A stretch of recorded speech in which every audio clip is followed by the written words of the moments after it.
Good morning and welcome to my kitchen windowsill.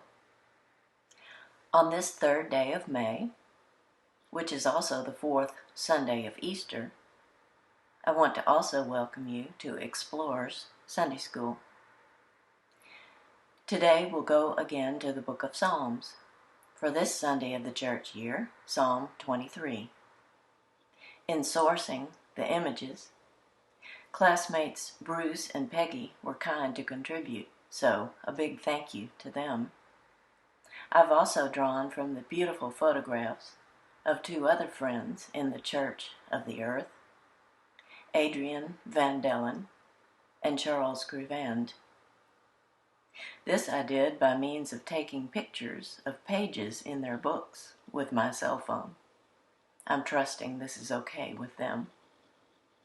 The sung version of Psalm 23 you're about to hear is by someone new to me, May Klingler. This song is from a collection of music for children, which may be exactly what we weary adults need to hear. I hope the lesson brings you some new inspiration for these days and a good measure of peace. One more thank you for something that just came in. Earlier this morning, I emailed Pastor Terry Hershey of Vashton, Washington, asking for his help with Psalm 23. In his weekly Sabbath moment, he sometimes mentions a particular congregation of his, a flock of sheep he passes on his walks, and whom he sometimes consults, although they never say much of anything. So I asked him if he had a picture of his congregation. I thank him for his quick response.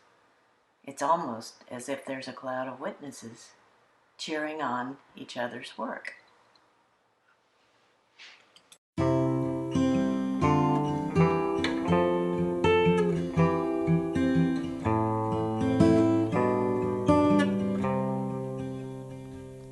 The Lord is my shepherd, I shall not want.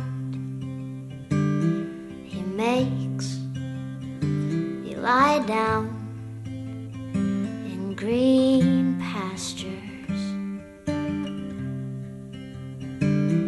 He leads me beside still waters. He restores my soul. He leads me in paths of righteousness for his name's sake. And even though I walk through the valley of the shadow of death,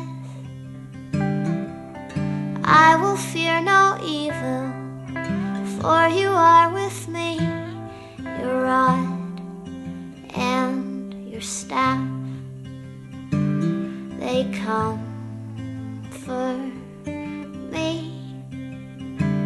They comfort me.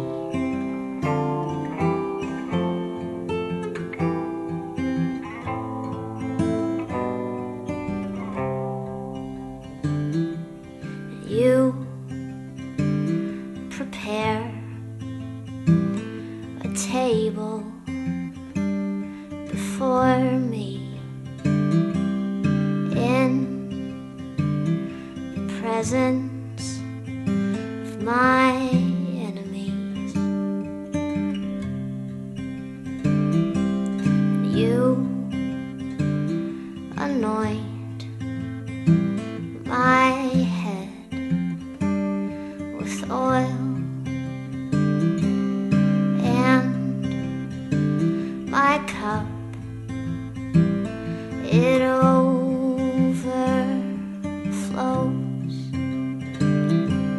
Surely goodness and mercy will follow me all the days of my life, and I shall dwell in the house of the Lord forever.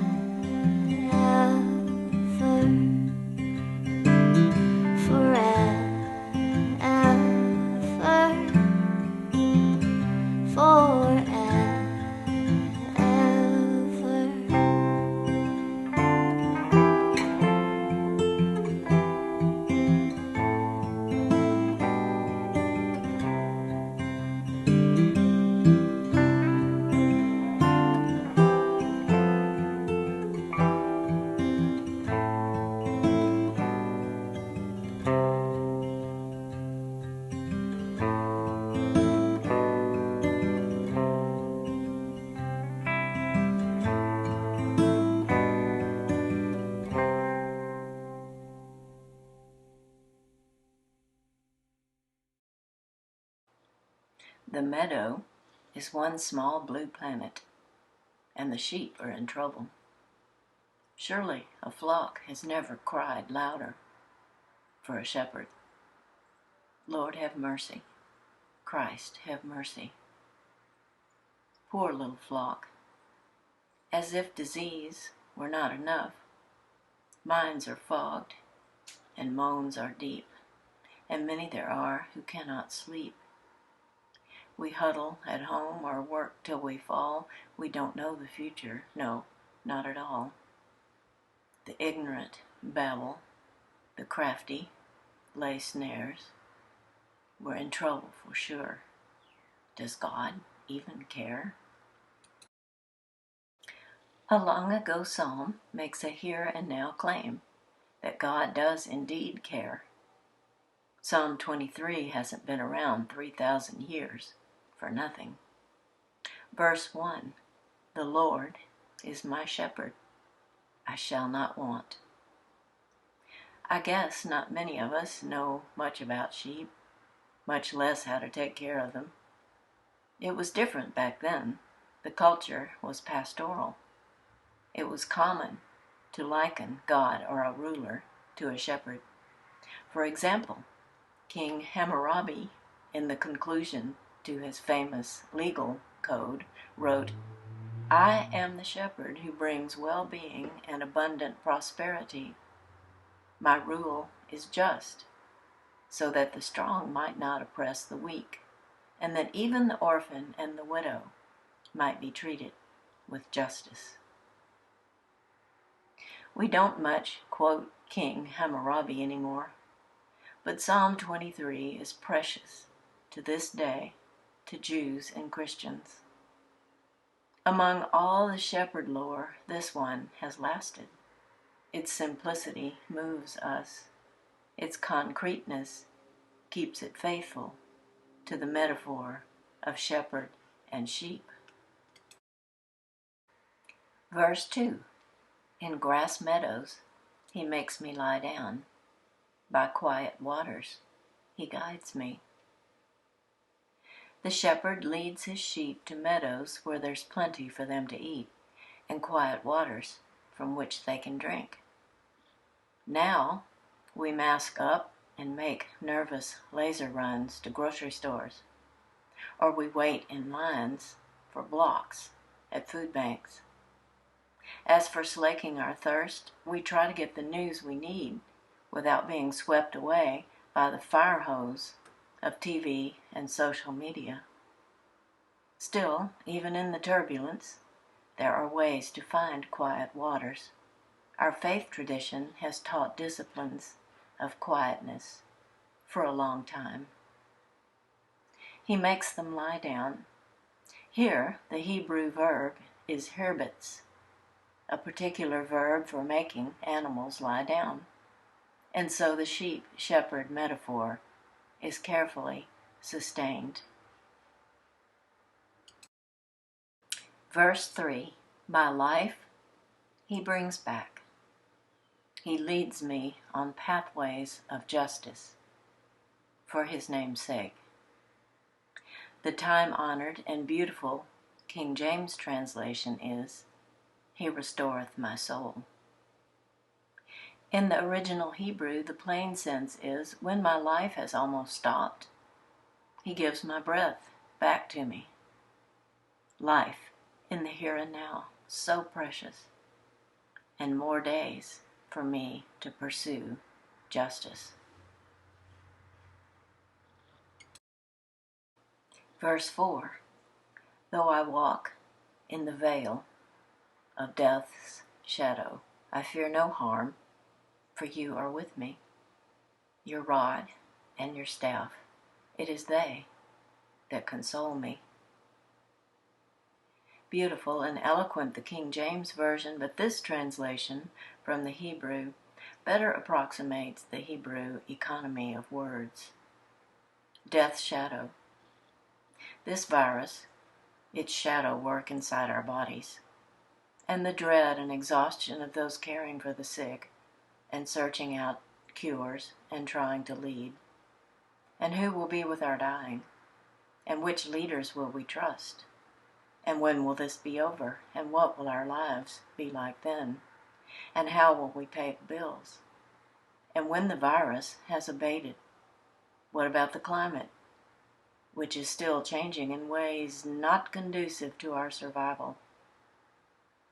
And nuclear capability, which is still in the hands of the impulsive? And gross injustice, which is still entrenched? And what about the next virus? It does stop the breath, the veil of death's shadow. Yet you are with me. In the place of terror, in the valley of shadow, the speaker turns to God, with the rod and staff carried over from the shepherd image. It is God's companionship that transforms every situation. Confidence in God is the source of our new orientation. Verse 5. You set out a table before me in the face of my foes. You moisten my head with oil. My cup overflows. This has to do with the physical elements of a happy life. A table laid out with good things to eat. A head of hair well rubbed with olive oil. An overflowing cup of wine. Verse 6. Let but goodness and kindness pursue me all the days of my life, and I shall dwell in the house of the Lord for many long days. Again, the original Hebrew looks to life on this earth. What would we give to spend the rest of our born days in good fortune and security and harmony with God and each other, trusting to God for what comes after? Psalm 23 helps us believe it's possible. In fact, already is. Life with Yahweh is a life of well-being and satisfaction, learning to work with the suffering that comes along.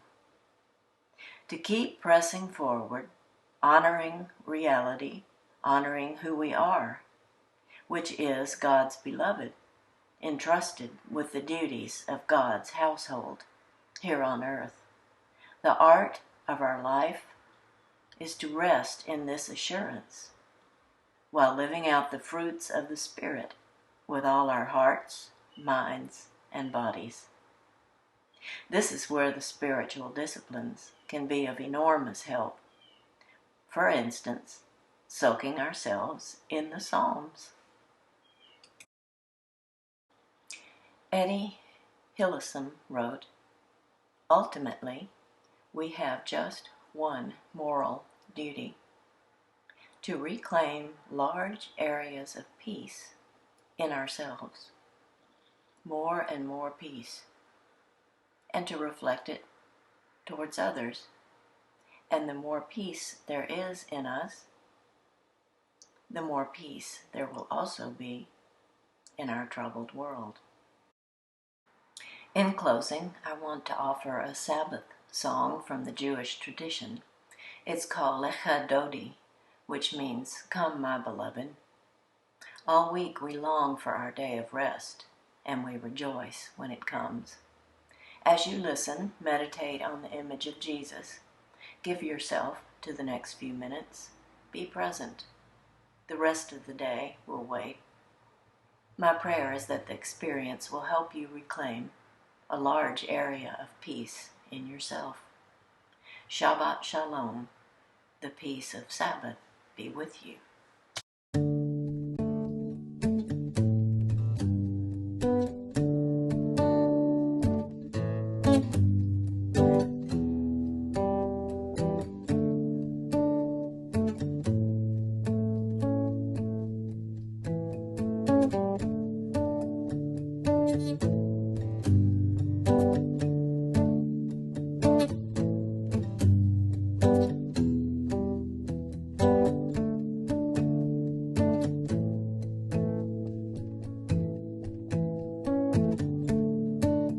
לך דודי לקראת כלה פני שבת נקבלה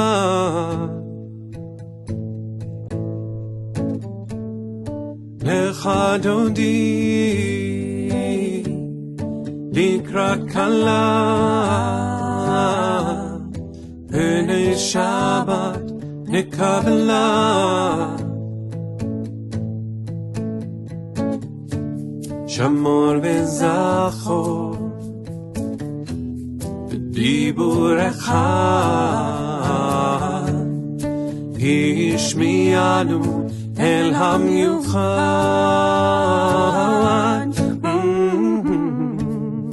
השם אחד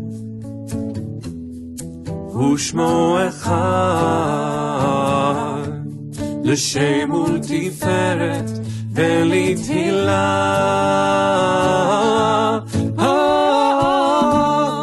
לך דודי לקראת כלה פני שבת נקבלה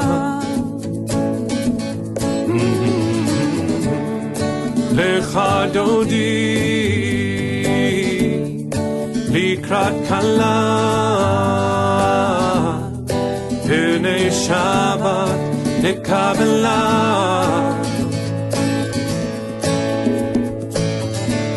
בואי בשלום עטרת בעלה גם בשמחה ובצהלה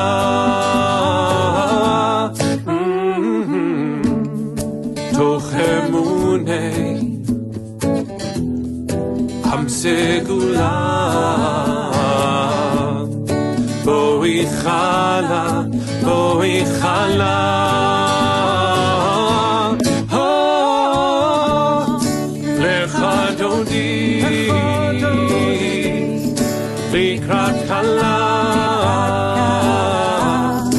פני שבת נקבלה לך דודי לקראת כלה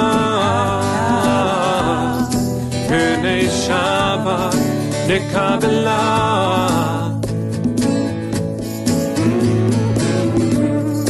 לך דודי לקראת כלה פני שבת נקבלה